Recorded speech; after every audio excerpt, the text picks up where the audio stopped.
you. It's an honor to be here.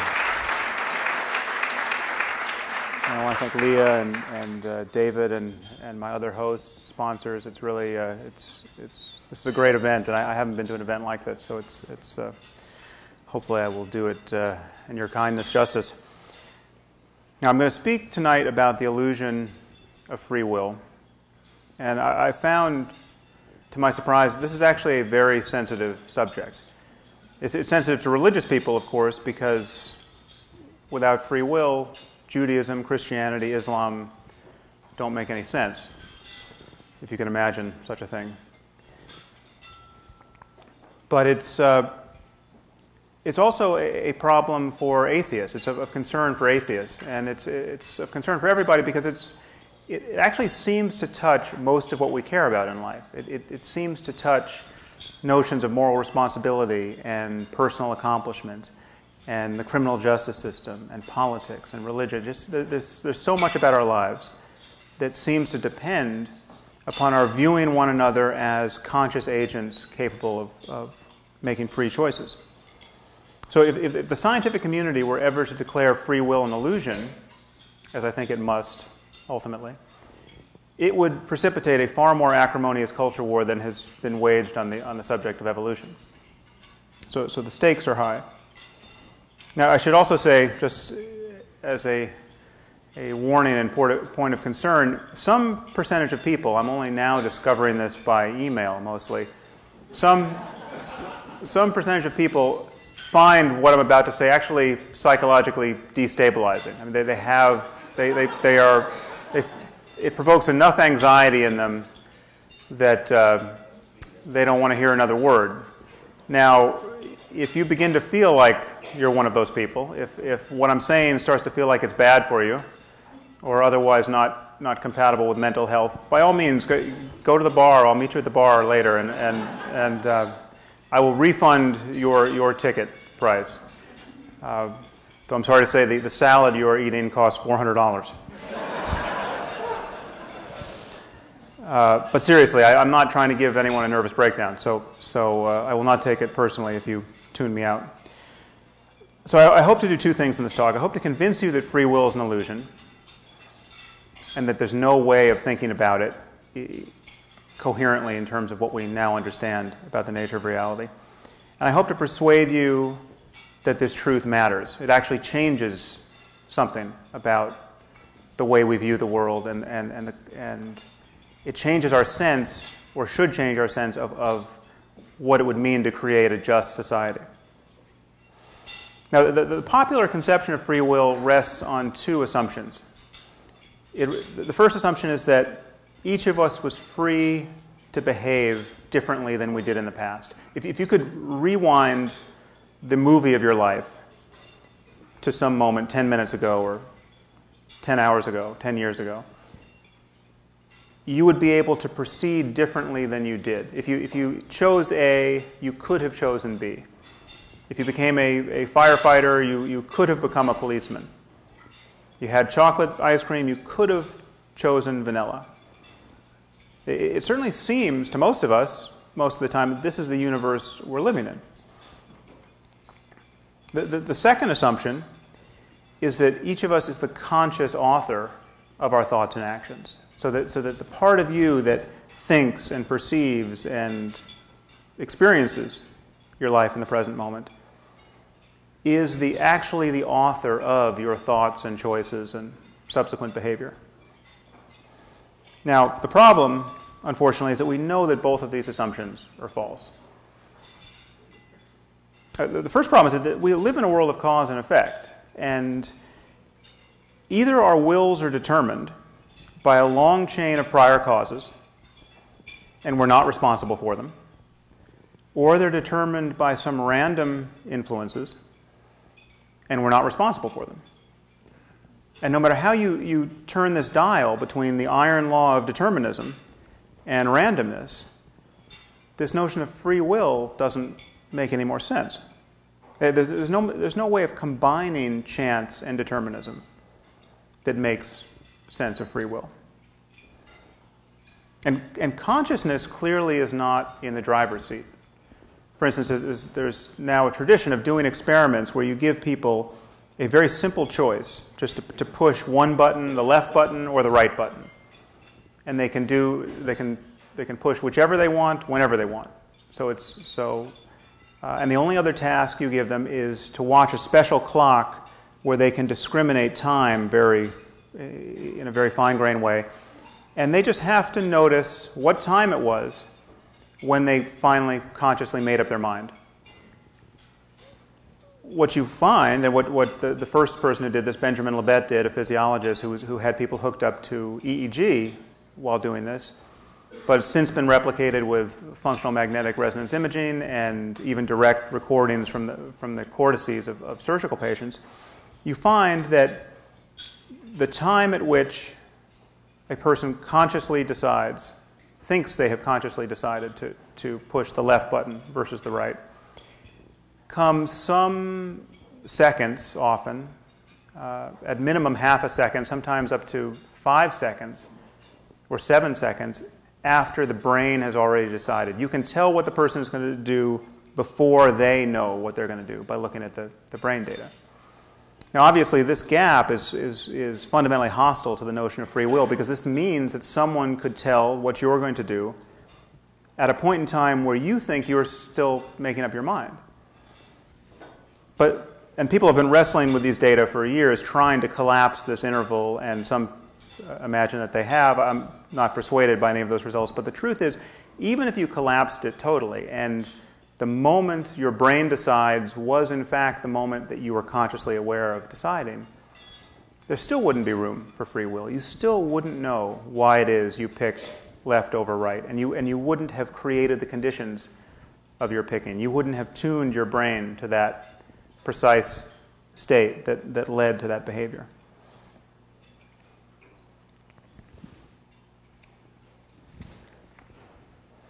And this is not only objectively true. It's not just a matter that the physics of things tells us that free will doesn't make sense.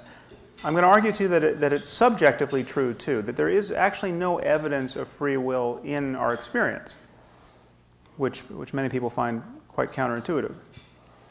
You know, what does it mean to say that someone acted of his own free will?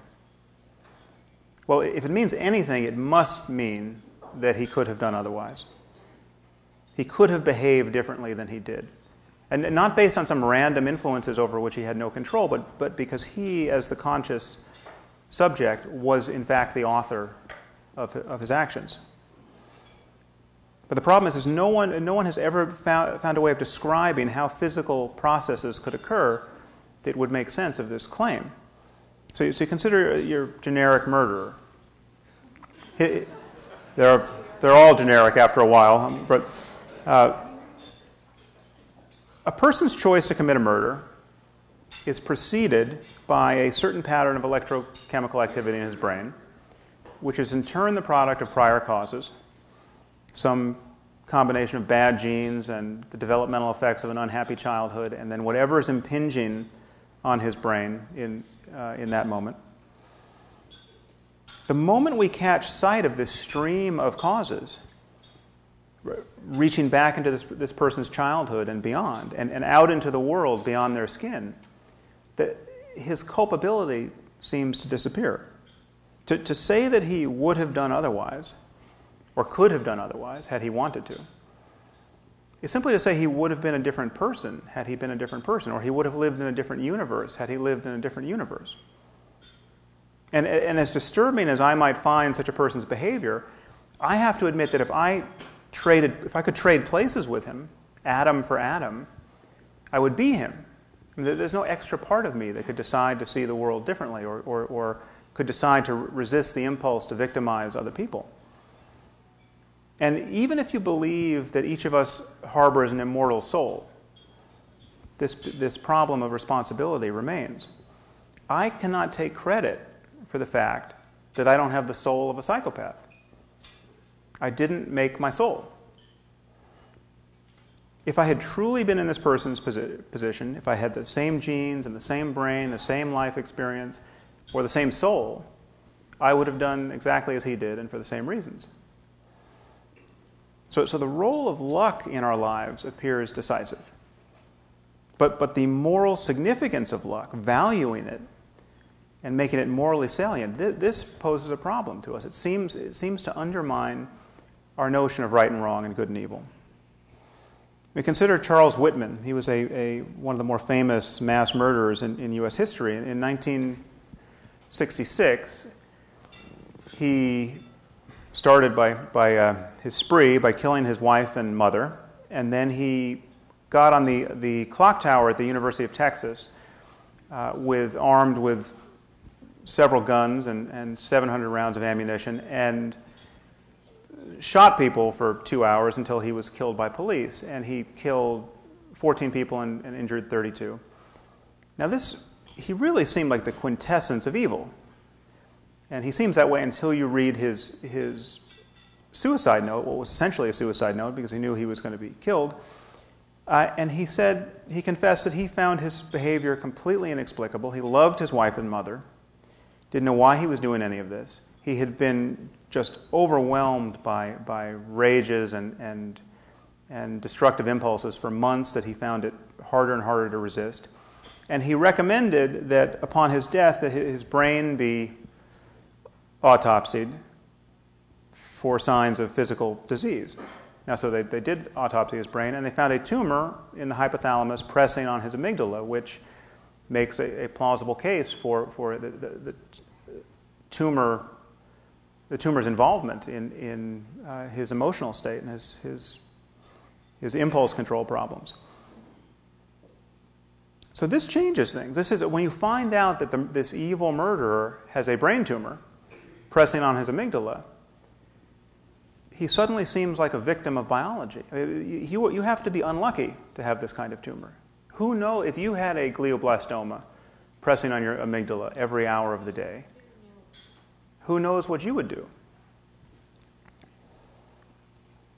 So I'm arguing that a brain tumor is just a special case of physical events giving rise to thoughts and actions. If we could perfectly understand the brain of any one murderer, no matter how evil, that understanding of the neurophysiology would be as exculpatory as finding a tumor in the brain. If we could see how the wrong genes were being relentlessly transcribed, if we could see how this person's life experience since utero onward had sculpted the microstructure of his brain in just such a way as to reliably produce violent states of mind, the basis for placing blame would disappear. Now most people think we have a strong subjective experience of free will. And the problem is just that we can't map it on to physical reality. This, I think, is an illusion. I think we actually do not feel as free as we think we do. This relies on us not paying very close attention to what it's like to be us. If you pay attention, you can see that you no more author the next thing you think than the next thing I say. Thoughts simply appear in consciousness. What are you going to think next? What am I going to say next? I could suddenly start talking about why we don't eat owls. Why don't we eat owls? They seem perfectly good. Okay. Now, where did that come from? Okay. It came out of nowhere as far as you're concerned, but the same thing is happening in your own mind at this moment. I mean, you've all made an effort to be here tonight, presumably because you wanted to hear what I had to say about free will, and now you're trying to listen to me, but you also have a voice in your head that says things. Haven't you noticed? And it says things. It says things that are completely unconstrained at times by the thing you're trying to focus on. I mean, I'm standing up here trying to reason with you, and you will think, he does look a little like Ben Stiller.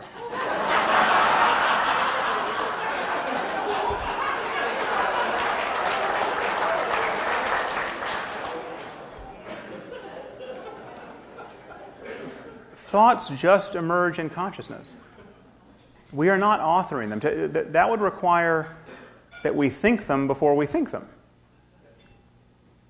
If you can't control your next thought, and you don't know what it's going to be until it arises, where's your freedom of will?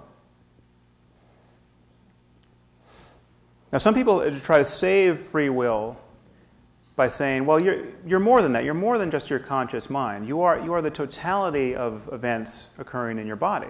So it doesn't matter that you're not conscious of much of your mental processing. It's the unconscious neurophysiology of your brain is just as much you as your conscious experience is. The problem, however, is that this really is a bait and switch. You can't honestly take credit for your unconscious mental life. You're making millions of decisions right now with organs other than your brain, of which you're not conscious of. But you don't feel responsible for these decisions. I mean, are you making red blood cells at this moment? Now, your body is, hopefully. But if it were to stop doing this, you would be the victim of that change. You wouldn't be its author. The truth is, we feel or presume an authorship over our actions, over thoughts, over a certain channel of information in our conscious minds that is illusory. So how can we be free as conscious agents if everything that we consciously intend is caused by things we did not intend and of which we are entirely unaware? We can't. So what does this mean? Well, first, here's what it doesn't mean. People often confuse any description of determinism with fatalism. So they think, well, if everything's determined, why do anything? I'll just sit back and see what happens. So I'll just throw the oars out of the boat. Okay, this is a sign of confusion because, first of all, it's extremely difficult to do. Just I recommend that you one day try it. Just stay in bed all day waiting for something to happen. It becomes hard to do. I mean, you will feel the impulse to get up and do something, and the only way to stay in bed at that point will be to resist this impulse. So doing nothing is itself a choice that has its own consequences, and it becomes very difficult to do. But the fact that our choices depend upon prior causes doesn't mean that choice doesn't matter. Choice is part of this causal stream of the human mind and our world. So the proximate cause of my writing a book on free will was my deciding to write a book on free will. You can't write a book by accident, although some people seem to manage it, frankly. So my choice to write it was one of the primary reasons it came into being. So decisions and effort and willpower and discipline, all of these things matter. These are causal states of the brain that have an effect upon our actions and the world. So the choices we make in life are as important as most people want to believe they are, but they are part of the stream of causality. And so fatalism clearly doesn't make any sense. The idea that the future is going to be whatever it's going to be, independent of what you think and do, that clearly is untrue. But the next choice you make is going to come out of a wilderness of prior causes which you can't see and didn't bring into being. From the perspective of your conscious mind, you are actually no more responsible for your next thought than you are for your birth into this world. You have not built your mind. And in moments where you seem to build it, where you finally take the reins of your life and you decide to acquire knowledge or learn a new skill, the only tools at your disposal are those which you've inherited from moments past. No one picks their parents or the society to which they were born. No one picks the moment in history in which they live. No one picks their genes or the environmental influences that determine the structure of their brain. You are no more responsible for the exact structure and state of your brain in this moment than you are for your height.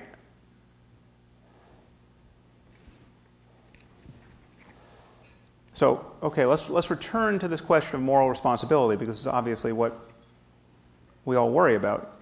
The great concern is that any honest discussion of this, of the causes of human behavior, seems to throw notions of right and wrong and good and evil out the window. And in fact, that the Supreme Court of the United States has said as much. The Supreme Court has said that free will is a, quote, universal and persistent foundation for our system of laws.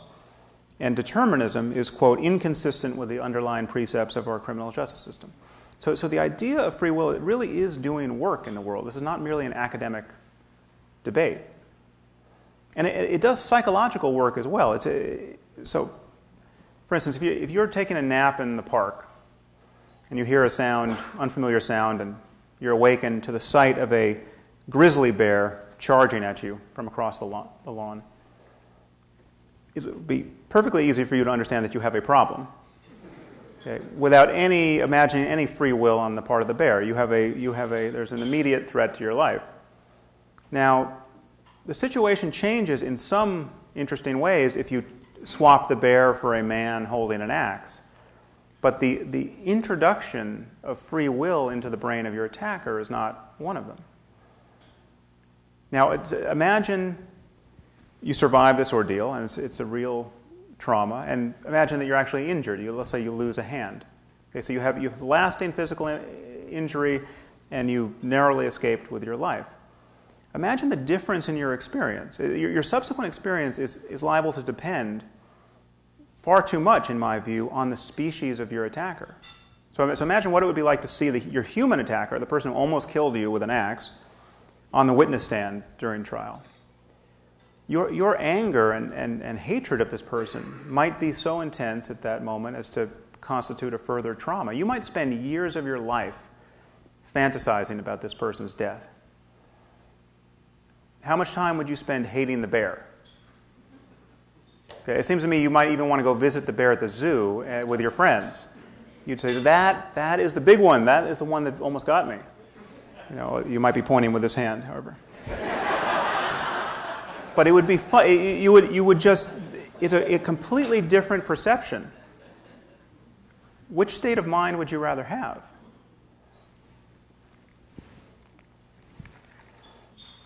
So the bear clearly was just being a bear.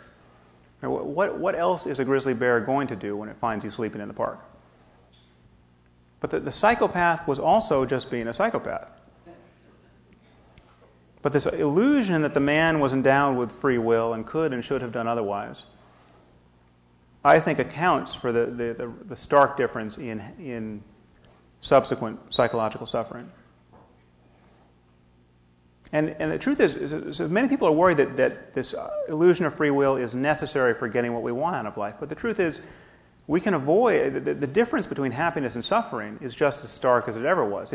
I no more want to be eaten by a bear than I want to be killed by a man with an axe. These are both very good things to avoid. And we can avoid them, and we can encourage people to be as good and as reasonable as they can possibly be without confusing ourselves about the origins of human behavior.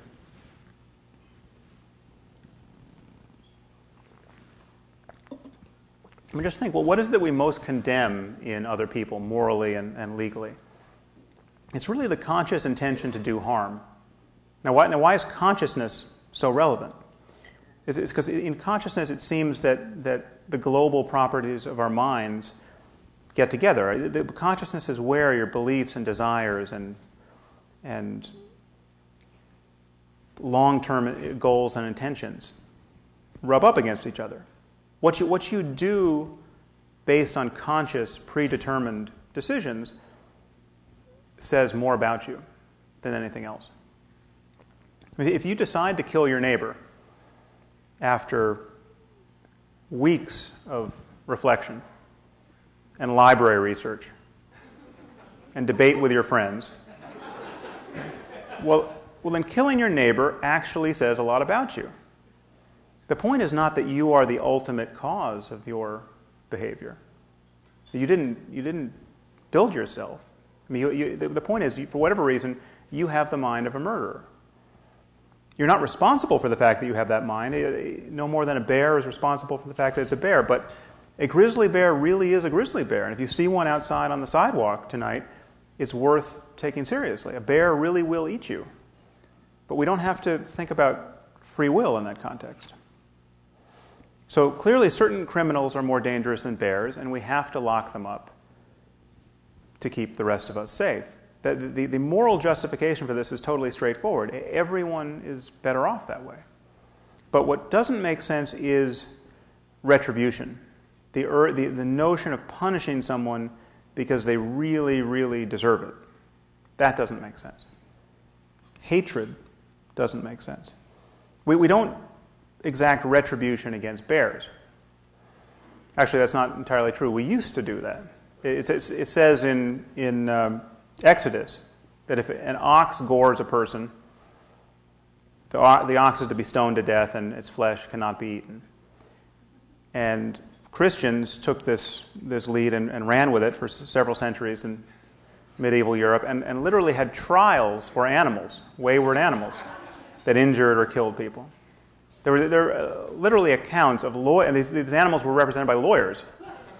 And there are accounts of one lawyer representing a colony of rats, and he pled that his clients couldn't appear in court because there were so many cats about willing to do them mischief. This seems completely insane from our point of view, but it should suggest to you how prone to confusion we are on this point. Now, this is also not to rule out the possibility that certain punishments may be necessary for deterring certain crimes or influencing people's behavior. One difference between most people and most bears is that we can be persuaded by the mere idea of certain punishments. But this is a very different view of punishment than retribution. This is a purely pragmatic view of what will deter crime, what will mitigate suffering, what will mitigate risk. So dispensing with the illusion of free will actually allows us to focus on what actually matters: mitigating harm, remediating suffering.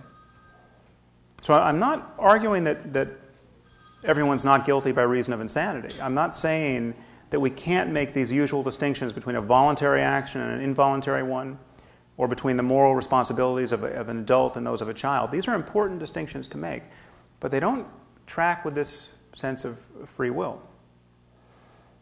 In the United States, we have 13-year-olds serving life sentences.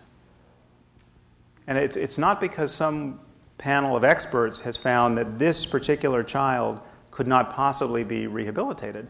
It's because some judge or jury deemed that child the ultimate source of his evil and exacted retribution as a punishment.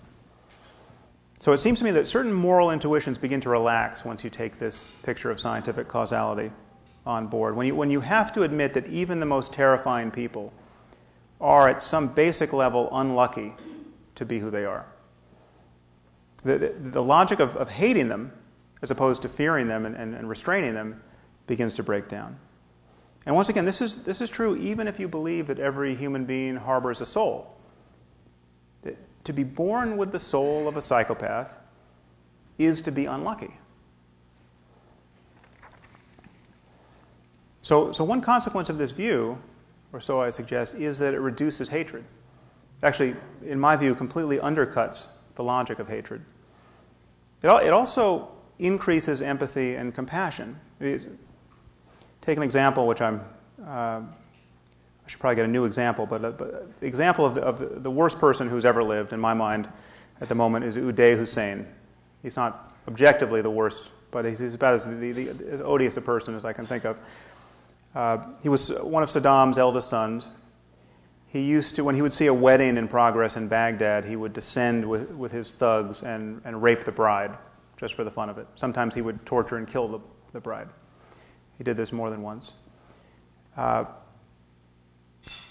Whatever you think about the ethics of the war in Iraq, it seems to me pretty obvious that given that we couldn't capture him and stop him from doing these things, it was good that we killed him. I mean, unless you are a total pacifist, it seems to me that you have to admit this is what guns are for, to shoot people like Uday Hussein. But simply walk back the timeline of his life.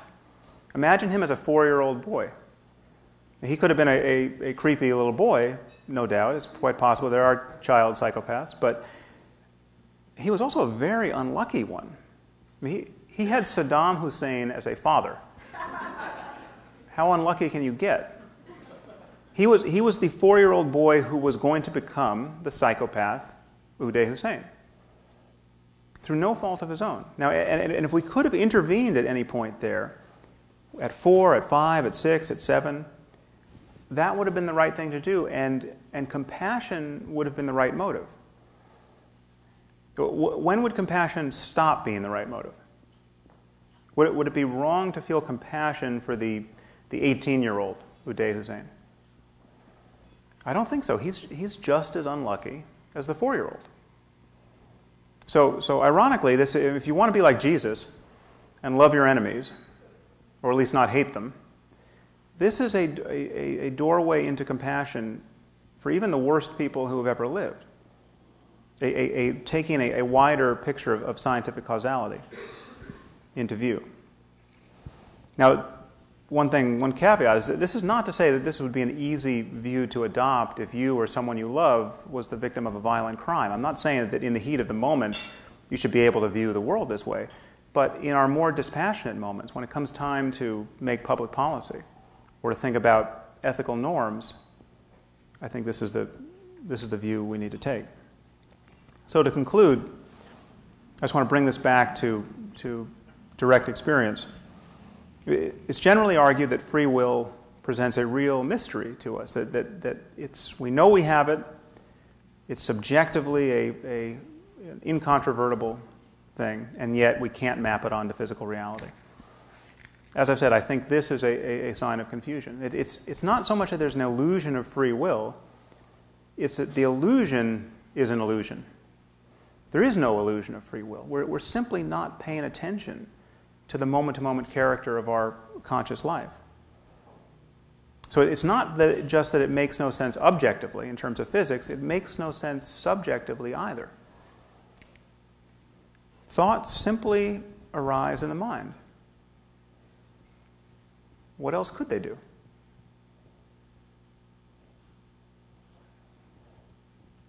Now, some of you might think this sounds depressing, so in closing, I want to attempt to banish that, and no doubt we'll talk about that in the Q&A, because the fear is that this takes something away from us.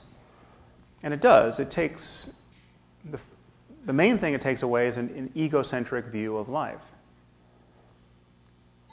But this can be tremendously liberating. We are not truly separate. We're not truly separate from one another, from our culture, from the world at large, from our personal history, from the deep past. We're linked to everything on this view. We are part of a system. And therefore, what we do actually matters. It matters more, given the mutually interpenetrating influences here. Our actions in the world and the actions of others matter even more than they would if we were atomized selves truly authoring our own minds. So what I'm saying is that you can't take credit for your talents, but it matters if you use them, or it matters that you use them. You can't truly be blamed for your flaws, but it matters that you correct them. Emotions like pride and shame don't make a lot of sense on this view, but they weren't much fun anyway. These are isolating emotions. What does make sense is love and compassion. Caring about the difference between suffering and happiness makes sense. Wanting those you love and everyone generally to flourish makes sense. And of course, none of what I've said makes social and political freedom any less valuable. The ability to do what you want and not otherwise is still valuable. Having a gun to your head is still a problem wherever intentions come from. But the idea that we as conscious beings are deeply responsible for the characters of our minds simply can't be mapped onto reality. And if we want to be guided by reality, rather than by the fantasy lives of our ancestors, I think we have to revise our view. Thank you very much.